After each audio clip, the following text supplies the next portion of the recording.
Llegamos, por fin. Vamos a prender esto. Y abrir Pro Tools, el programa de todos los días. Bienvenidos al estudio. En la actualidad, el mundo laboral demanda profesionales que puedan enfrentar entornos en constante cambio. Es por ello que los estudiantes audiovisuales no deben limitarse a los conocimientos teóricos y prácticos, sino también al desarrollo de habilidades a partir de estos conocimientos.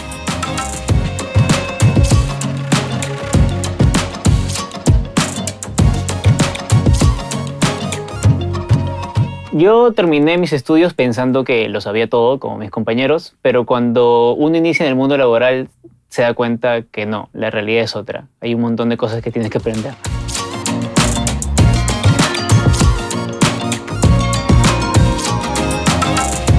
Algo que me quejaba muchísimo de mi formación era de que era muy teórica. Pero ahora me di cuenta en realidad de que eso fue lo que necesitaba para poder llevar bien mi primera experiencia laboral, porque me enseñaron a investigar y me enseñaron a poder buscar las respuestas a las cosas que no sabía.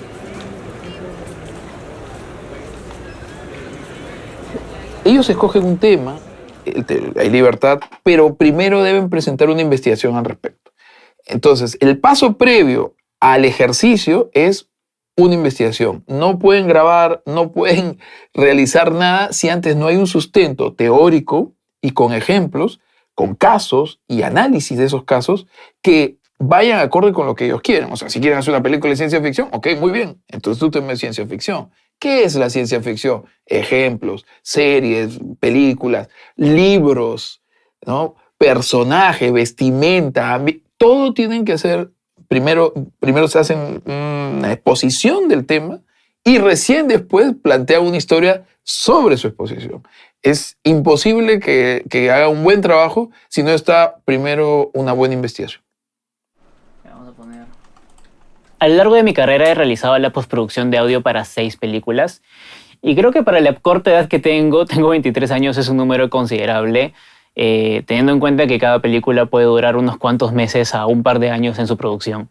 Mi primer acercamiento dentro del mundo audiovisual fue en las grabaciones de la película No me digas Oltrona 2.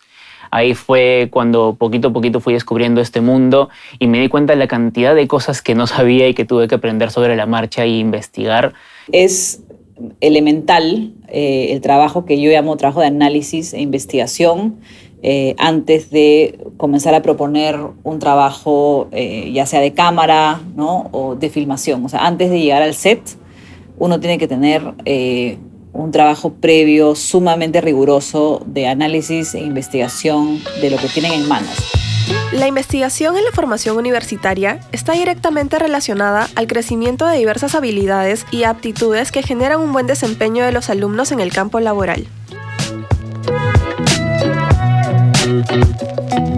Recuerdo una vez que me llevaron a una sala donde estaban todos los equipos de sonido que íbamos a utilizar para la grabación de la película y supuestamente yo debía de saber cómo utilizarlos, pero recién estaba comenzando y no sabía absolutamente todo.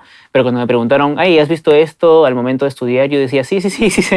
De repente sabía algunas cosas, pero obviamente no todo. Entonces lo que yo hice al final del día fue regresar a mi casa, le tomé foto a absolutamente todo. Entonces yo empecé a investigar qué era cada cosita y para qué servía. Incluso le pregunté a profesores más o menos cómo se hace esto y me subieron a ayudar. Sin eso en realidad no hubiera podido. Fue gracias a esa capacidad de investigación que me enseñaron y lo autodidacta que fui en ese momento que logré salir adelante. Hay situaciones en las que uno tiene que esperar a que el director llegue para poder presentarle una propuesta también. Y en ese momento tienes que aprender a trabajar en equipo. No suelo ser yo solo trabajando, solemos ser varias personas dentro del departamento de sonido. Una persona que se encarga, por ejemplo, del Foley, otra persona que se encarga de la edición de diálogos, etcétera, etcétera. Y llega un momento en el que no todos estamos alineados o tenemos la misma idea como para presentarlo y decir, esta es nuestra propuesta. Entonces, la comunicación con todo tu equipo de trabajo es muy importante. Tienen que aprender a llevarse bien, a pesar de que de repente no tengan los mismos ideales. Y sobre todo, saber de que no estás trabajando tu idea, estás trabajando la idea del director.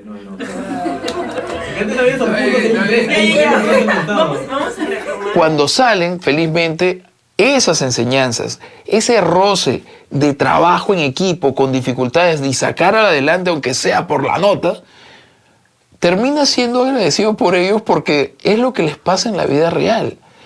Me pasó esto en tal rodaje, tuve este problema en esta grabación y cómo lo solucioné. Ahí viene la enseñanza. Y creo que además se fortalecen lo que llamamos las habilidades blandas, porque todos estos trabajos, si bien tienen un lado individual, prioritariamente son grupales. Y en el trabajo grupal, primero, empiezan a conocerse. Segundo, a entenderse y a trabajar en equipo. Y también a soportarse.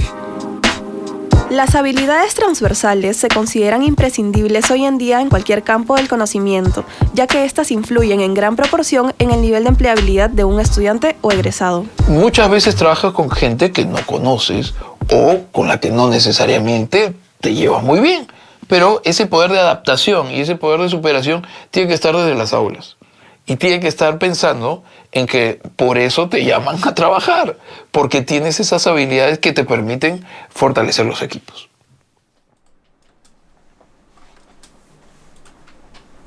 Solo va a cerrar unos días, no te preocupes, no es tan grave de verdad. ¿Qué cuarentena? Que no podemos salir de la casa. Cuando estás editando una película, tienes que acostumbrarte que el director está siempre a tu lado haciéndote preguntas o diciéndote quiero hacer esto y quiero que suene así o quiero que esté de esta manera. Y siempre tienes que saber responder. Y es algo que desarrollé muchísimo dentro de todos estos años de carrera. En algún momento, en alguna pregunta, yo he dicho no sé. Y fue la peor respuesta que pude haber dicho. Me comieron vivo. De ese momento nunca más digo no sé. De ese momento siempre trato de dar sugerencias o doy una pausa y le digo al director lo podemos ver más adelante, pero vamos yendo poco a poco, ¿no? La cosa es conectarte siempre con las personas con las que trabajas. Acá todos salen desde abajo y van avanzando y conforme pasan los años ya te metes en este mundo y te comienzan a llamar. Y mientras mejor trabajo hagas, más veces te van a llamar. ¿Parece una fantasía? ¡Wow! ¡Tú eres King Kong! Basta, Sebastián, no lo hagas enojar. Si nos quisiera comer, ya lo hubiera hecho. Además, es como King Kong. Yo lo he visto en las películas. Es como el rey de la selva o algo así. Al momento de realizar una película animada, hay un montón de cosas que se tienen que rehacer, sobre todo en el sonido. Y obviamente estás trabajando con un material que no suena. Te dan una animación y tienes que hacerla sonar. Muy distinto a una película live action en donde el director de edición o el director mismo te dice con los cortes que hace cómo quiere que suene en la película. Acá tienes que imaginarlo. Y hubo un montón de veces en las que yo tenía que detenerme y hice un montón de investigación, desde ver videos de YouTube hasta de repente leer PDFs o meterme a blogs de cómo realizar ciertos trabajos o ciertas cosas que yo quería lograr. Porque yo venía de la escuela de live action y todo me lo daban, digamos, ¿no? Todo lo que sonaba ya estaba ahí. Yo tenía que rehacer el sonido, tenía que hacer el sonido donde no existía. Y hay técnicas para eso, obviamente, y las aprendí poco a poco. Para mí, en la parte audiovisual, de nada sirve la teoría si no tiene una correspondencia con la realidad. Es cierto, primero tienes que revisar los conceptos, aprender, investigar, etc. Muy bien. Pero una vez que comienzan a producir las cosas, ya se enfrentan a una experiencia, se enfrentan a un reto y luego tienen que ir encadenando estos conocimientos para que al final, cuando puedan egresar, sepan qué hacer. Sobre todo en el campo audiovisual, que tienes mucho que aprender de todas las áreas, ¿no? Entonces, tú estás ahí haciendo una chamba, pero al mismo tiempo estás aprendiendo de, mira tal lente en fotografía, por ejemplo, no, mira cómo llevan la luz acá, o este es un HMI, eso es gigante, no sé qué, o ponen el andamio, están iluminando de esta manera, claro, para que la luz entre por la ventana, o sea, todo el tiempo uno tiene que estar aprendiendo. La industria cinematográfica en general, la industria del entretenimiento es complicada.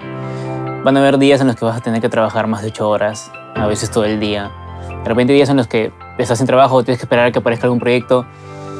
Pero si disfrutas el trabajo como yo, que tú no lo ves como un trabajo, sino como un hobby, vas a entender que nada, la industria es muy bonita.